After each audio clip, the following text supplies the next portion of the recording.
สวัสดีค่ะ Welcome to Hot Thai Kitchen. Today I'm going to show you how you can make your own rice crackers at home. Now there are many different types of rice crackers out there and they vary from culture to culture, but today I'm going to show you two different ways that Thai people make rice crackers.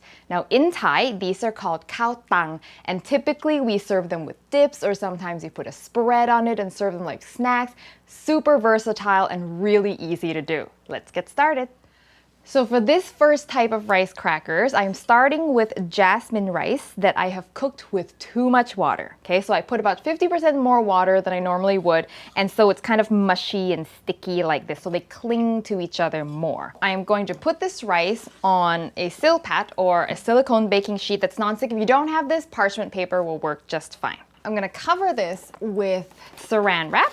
And now I am going to roll it out into a thin sheet with a rolling pin. And this is why you want to make the rice a bit mushy, because otherwise the grains won't stick together when you roll. And some people, if you want to make the rice crackers super smooth, they blend the rice completely until it's smooth and they just kind of spread it onto the sheet. You can do that as well, but I like to do this because I like a little bit of texture still in the crackers. For me, I like this to be about 1 to 2 millimeters thick. That looks good.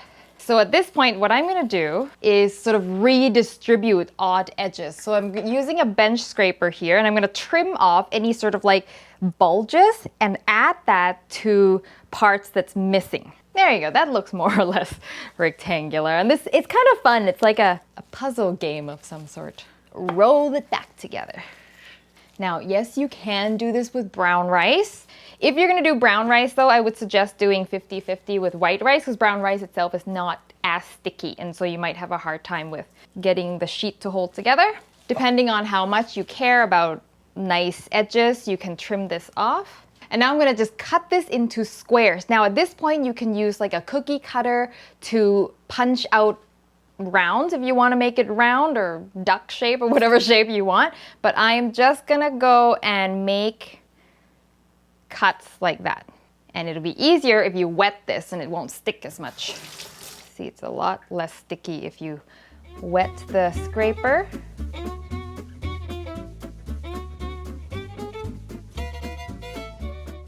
All right, so now we're gonna let this dry off completely, and you can do that however you want. In Thailand, we usually let this sit out in the sun, but here I think seagulls will probably come and eat it if I leave it outside.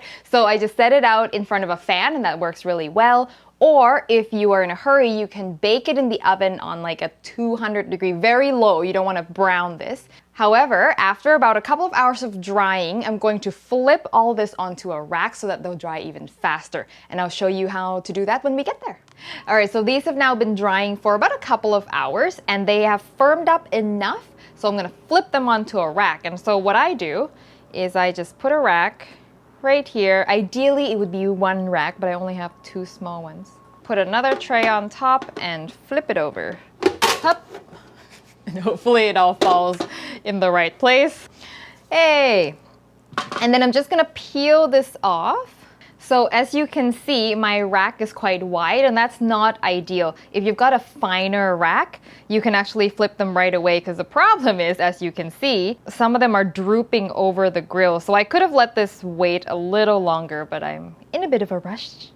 All right, so these will take at least 1 whole day to dry if you put it out in front of a fan like me. If you've got a strong fan, maybe a little shorter time, but definitely not something you could serve today. So the second type of rice cracker we're gonna make is more like a rice cake, where the grains are actually whole, so we're not mushing the rice, and it's puffier, it's lighter. Now I'm starting with sticky rice for this, because if we're not mushing the rice, then regular rice doesn't hold on to each other quite as well. I mean, you can make it with those, it's just easier with sticky rice, I find. Wet my fingers a little, so the sticky rice doesn't stick to my fingers, and put it in a mold. It doesn't have to be round, but that tends to be what we use. And you can make it, again, a little thicker, a little thinner, but I go on the thin side because they will puff up quite a bit. If it's too thick, it's not as light. Ta-da! And just like the other one, we're gonna let these dry.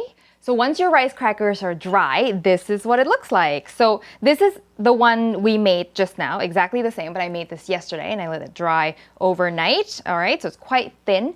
Now this is another one I made earlier, and I just wanted to show you because this one's a little too thick for my liking, but some people like it. It's gonna fry up to be a little more substantial. So if you compare the two, you can see that this one is much, much thinner, right? And then our rice cakes, of course, this is the one, so it's dry and hard, but you can still see that all the grains are intact. And then I also made one using black sticky rice. So this is 30% black sticky rice. I don't want to do all black sticky rice because they're not that sticky and the color will be too dark. So I mix this with jasmine rice and it turns out beautifully purple. These are what we would call raw rice crackers, even though the rice is cooked technically. But to cook these, two different ways you can do it. Typically in Thailand, we deep fry them. We always deep fry them, and that's the best way to get them puffed up and crunchy and light. The other way, because I know some of you are not going to want to deep fry, is to broil them. Preheat the broiler really high and put these rice crackers right underneath, and it'll take a very short time and they'll burn quickly too, so you have to watch.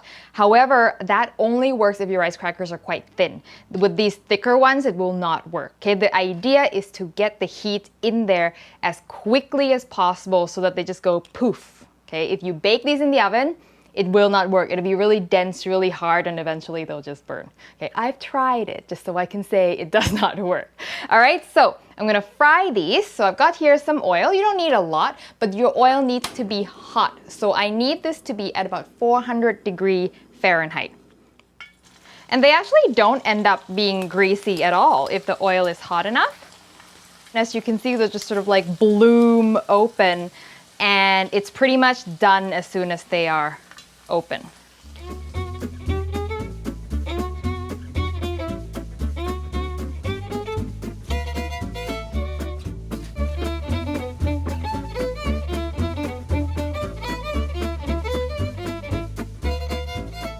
All right, so here they are, nice and fluffy and beautifully crunchy. Now, storage-wise, typically in Thailand, we fry these at the time we're gonna serve them, or maybe a day in advance. Because there's oil in it, it does go rancid eventually, and eventually they won't be very crispy, so I wouldn't make these and then put them in your cupboard. However, these raw ones, you can make them and keep them forever. They will not go bad because it's completely dry. So because these rice crackers have a very neutral flavor, they are great with any kind of dip that you like. Hummus, salsa, guacamole, baba ganoush, anything you want. You can even eat them plain if you wanted to. They've got a slight sweetness, nuttiness to them. However, if you want to serve this Thai style, stay tuned. Next week, I'll show you a recipe of a dip that is a classic pairing with khao tang. All right, so when the video is up, I'll put the link right here in this corner and also in the description below. And today though, I'm gonna show you how crunchy these are. Super crunchy. There's a bit of a grittiness to it, and that's sort of characteristic of rice crackers. It's actually slightly addictive just eating plain like this. You know, you think, oh, there's not much to it, but you just kind of keep going.